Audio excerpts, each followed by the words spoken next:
Please subscribe Sadhguru Sai Creations.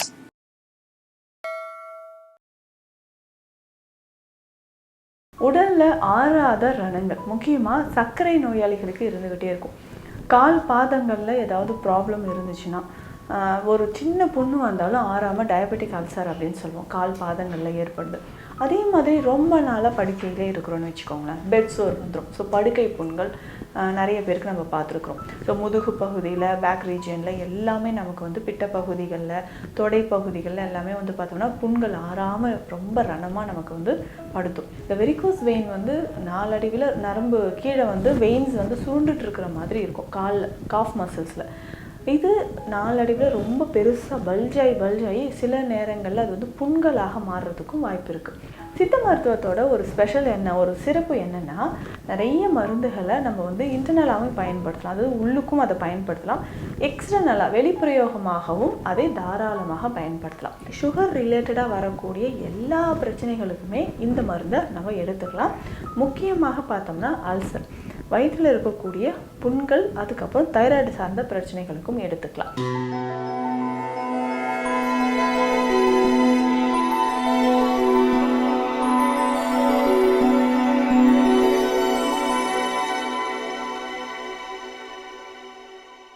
Sadhguru Sai creation viewers அனைவருக்கும் வணக்கம். நான் டாக்டர் நித்யா, சித்தா ஃபிசிஷியன். உடலில் ஆறாத ரணங்கள் முக்கியமாக சர்க்கரை நோயாளிகளுக்கு இருந்துக்கிட்டே இருக்கும். கால் பாதங்களில் ஏதாவது ப்ராப்ளம் இருந்துச்சுன்னா ஒரு சின்ன புண்ணு வந்தாலும் ஆறாமல் டயபெட்டிக் அல்சர் அப்படின்னு சொல்லுவோம். கால் பாதங்களில் ஏற்படுது. இதனால தான் சர்க்கரை நோயாளிகள் ரொம்ப கவனமாக இருங்க. கால் பாதங்களில் சின்னதாக ஏதாவது புண்ணு இருந்தாலும் நமக்கு வந்து அது ஆறாது, சீக்கிரமாக ஆறாது அப்படின்னு சொல்லுவோம். அதே மாதிரி ரொம்ப நாளாக படுக்கையிலே இருக்கிறோன்னு வச்சுக்கோங்களேன், பெட் சோர் வந்துடும். ஸோ படுக்கை புண்கள் நிறைய பேருக்கு நம்ம பார்த்துருக்குறோம். ஸோ முதுகு பகுதியில், பேக் ரீஜியனில் எல்லாமே நமக்கு வந்து பிட்ட பகுதிகளில், தொடை பகுதிகளில் எல்லாமே வந்து பார்த்தோம்னா புண்கள் ஆறாமல் ரொம்ப ரணமாக நமக்கு வந்து படுத்தும். அதற்கு அடுத்ததாக பார்த்தோம்னா தோல் சம்மந்தப்பட்ட பிரச்சனைகள் இருக்குது. அதாவது எக்ஸிமான்னு வச்சுக்கோங்களேன், கரப்பான் நோய் அப்படின்னு சொல்லுவோம். இந்த கரப்பான் நோயில் என்ன ஆகும்னா, ட்ரைனஸ் ரொம்ப அதிகமாக இருக்கும், வறட்சித்தன்மை. தோல் வந்து ரொம்ப கருமை நிறம் மாறி சின்ன சின்ன புள்ளிகள், குருக்கள் மாதிரி வர ஆரம்பிக்கும். அந்த குருக்கள்லேருந்து வெடித்து நீர் மாதிரி ஒழுகி அது புண்ணாக நாளடைவில் மாற ஆரம்பிக்கும். இது கரப்பான் சம்மந்தப்பட்ட பிரச்சனை. இதே மாதிரி சொரியாசிஸ் இருக்குன்னா டேண்ட்ரஃப் நிறைய பேருக்கு இருக்கும். தலையில் வந்து டேண்ட்ரஃப் மாதிரி இருந்து அது சொரியாசிஸாக மாறுது. இந்த மாதிரி புண்களில் இருந்து, அதே மாதிரி இந்த வெரிகோஸ் வெயின் இருக்குது இல்லைங்களா, வெரிகோஸ் வெயின் வந்து வெரிகோஸ் அல்சராக மாறுவதற்கு நிறைய வாய்ப்புகள் இருக்குது. இந்த வெரிகோஸ் வெயின் வந்து நாளடைவில் நரம்பு கீழே வந்து வெயின்ஸ் வந்து சுருண்டுட்டு இருக்கிற மாதிரி இருக்கும் காலில், காஃப் மசில்ஸில். இது நாளடைவில் ரொம்ப பெருசாக பல்ஜாகி சில நேரங்களில் அது வந்து புண்களாக மாறுறதுக்கும் வாய்ப்பு இருக்குது.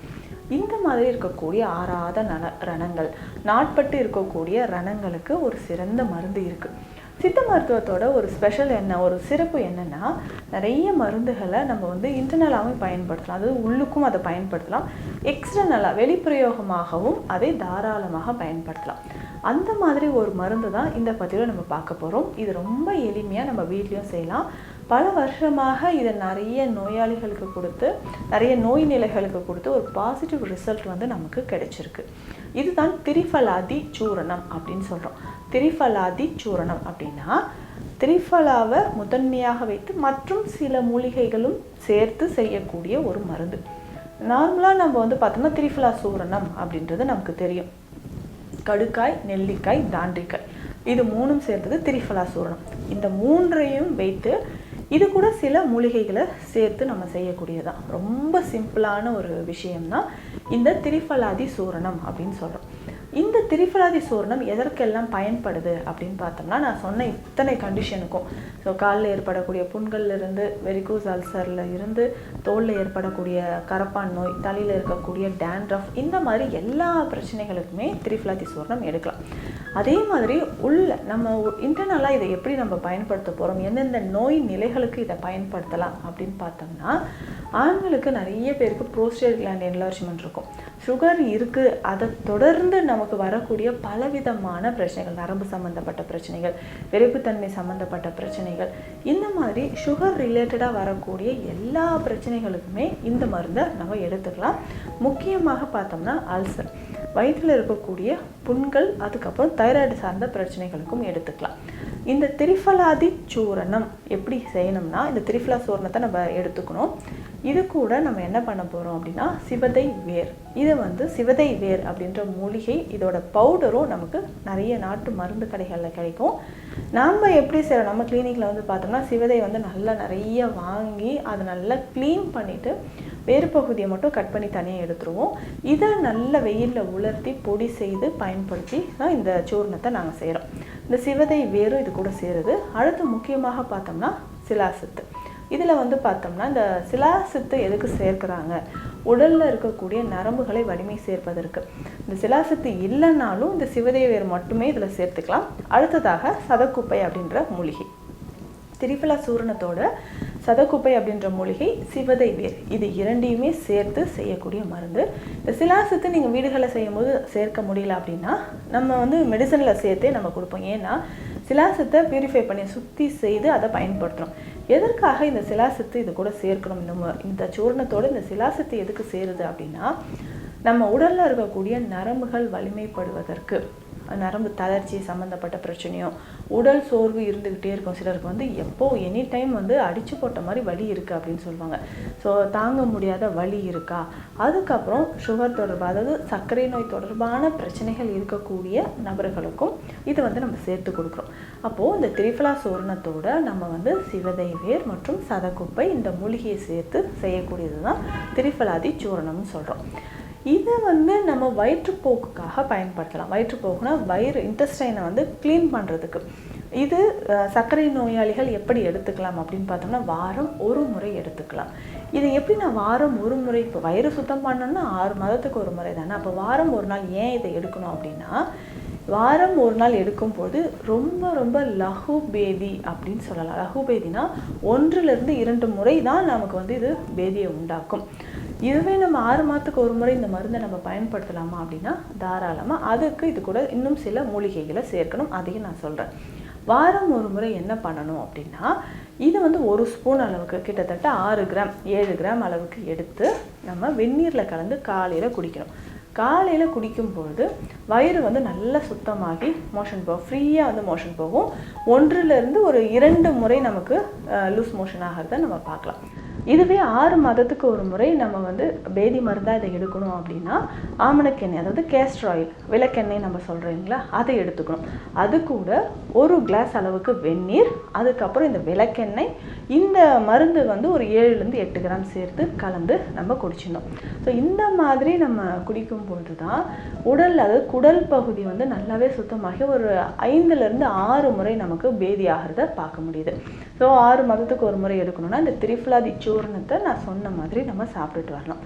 சரி, இதுவே சிலாசித்து சேர்ந்த சூரணத்தில் என்ன பலன்கள் இருக்குது, திரிஃபலாதி சூரணத்தில் சிலாசித்து சேர்ந்த அந்த மருந்தை நான் எப்படி எடுத்துக்கலாம் அப்படின்னா, இது ஒரு 3 கிராம் அளவுக்கு எடுக்கணும். வயிற்றுப்போக்கு உண்டாக்காது, 3 கிராம் அளவுக்கு எடுக்கணும். யாரெல்லாம் எடுக்கலாம், நீண்ட நாட்களாக படுக்கையிலே இருக்கக்கூடியவங்க, உடல் ரொம்ப சோர்வாக இருக்குது அப்படின்னு ஃபீல் பண்ணுறவங்க, குழந்தையின்மை பிரச்சனை இருக்கக்கூடிய தம்பதிகள் எல்லாருக்குமே இதை நம்ம கொடுக்கலாம். முக்கியமாக ஆண்களோட உடல் வன்மைக்கு இதை நம்ம கொடுக்கலாம். திரிஃபலாதி சூரணம் சிலாசித்து சேர்ந்தது, சுத்தி செய்த சிலாசித்து சேர்ந்து அந்த திரிஃபலாதி சூரணத்தை எடுக்கும்போது ஆண்களுக்கு உடல் வன்மை உண்டாகும். அதே மாதிரி வயதான நபர்களுக்கு, வயதாயிட்டு இருக்கக்கூடிய நபர்களுக்கு ஏற்படக்கூடிய மூட்டு சம்பந்தப்பட்ட பிரச்சனைகள், கை கால் நடுக்கம் இருக்குன்னா இதை தாராளமாக எடுத்துக்கலாம். அடுத்ததாக இது எக்ஸ்டர்னலாக வெளிப்பிரயோகமாக புண்கள் இருக்குன்னா இதை எப்படி பயன்படுத்தலாம் அப்படின்ற ஒரு கேள்வி எல்லாருக்குமே இருக்கும். ரொம்ப சிம்பிளாக இதை எப்படி பயன்படுத்தலாம் அப்படின்னு பார்த்தோம்னா, இந்த திரிஃபலாதி சூரணம் இருக்கு இல்லையா, இதை எடுத்துக்கணும். கொஞ்சமாக தேங்காய் எண்ணெய் சேர்த்து நல்லா கலந்து புண்கள் இருக்கக்கூடிய இடத்துல வைக்கணும். ஒரு நாளைக்கு 1லிருந்து 2 வேளை இதை நம்ம பயன்படுத்தலாம். ரொம்ப நாளாக படுக்கை புண்கள் இருக்குது, பெட் சோர்ஸ் இருக்குது அப்படின்னா, பெட் சோர்ஸ் இருக்கக்கூடிய இடத்துல, அந்த புண்கள் இருக்கக்கூடிய இடத்துல இதை நம்ம லைட்டாக அப்ளை பண்ணிக்கிட்டே வரணும். ஒரு நாளைக்கு 2 முறை. இதுவே வெரிகோஸ் வெயின் அதனால் வெரிகோஸ் அல்சர் ஆகிடுச்சு அப்படின்னா அதை எப்படி சரி பண்ணலாம் அப்படின்னு பார்த்தோம்னா, இதையும் தேங்காய் எண்ணெயோடு கலந்து புண்கள் இருக்கக்கூடிய இடத்துல, கால்கள்லையுமே டயபெட்டிக் அல்சர் இருக்குது. அந்த டயபெட்டிக் அல்சரே பார்த்தோம்னா ஒரு மாதிரி நமக்கு ஒரு இளம் மஞ்சள் நிறத்தில் இருக்கும். உள்ளே இருக்கக்கூடிய அந்த மசில்ஸ் எல்லாமே ரொம்ப ஒயிட்டாக வெண்மையாக இருக்கும். அதை சுற்றி இருக்கக்கூடிய இடத்துல வந்து பார்த்தோம்னா நல்ல இளம் மஞ்சள் நிறத்தில் இருக்கும். ரத்த ஓட்டமே இல்லாத மாதிரி நாளடைவில் வந்து குழியாகிக்கிட்டே போகும், இல்லை ஸ்ப்ரெட் ஆகிக்கிட்டே வர்றது, இந்த மாதிரி இருக்கும். இதற்கு இந்த சூரணத்தை, திரிஃபலாதி சூரணத்தை நல்லெண்ணெய் இல்லைன்னா தேங்காய் எண்ணெயோடு கலந்து காலில் தடவலாம். இன்னொரு முக்கியமான விஷயம், இதற்கூட என்ன செய்யலாம்னா ஆவாரம் பூவோட இலைகளை என்ன பண்ணலாம், நல்லா அரைச்சி எடுத்துக்கணும், பேஸ்ட் மாதிரி அரைச்சி எடுத்துக்கணும். அது கூட இந்த திரிஃபலாதி சூர்ணம் போட்டு மிக்ஸ் பண்ணிக்கலாம். மிக்ஸ் பண்ணிவிட்டு கொஞ்சமாக எண்ணெய் சேர்த்து, தேங்காய் எண்ணெய் சேர்த்து கால்களில் புண்ணு இருக்கக்கூடிய இடத்துல வைத்து நல்லா கட்டிடணும். இந்த மாதிரி தினமும் நம்ம பண்ணிட்டு வந்தோம்னா கால்களில் இருக்கக்கூடிய டயபெட்டிக் அல்சர் நிச்சயமாக குணமாகும்.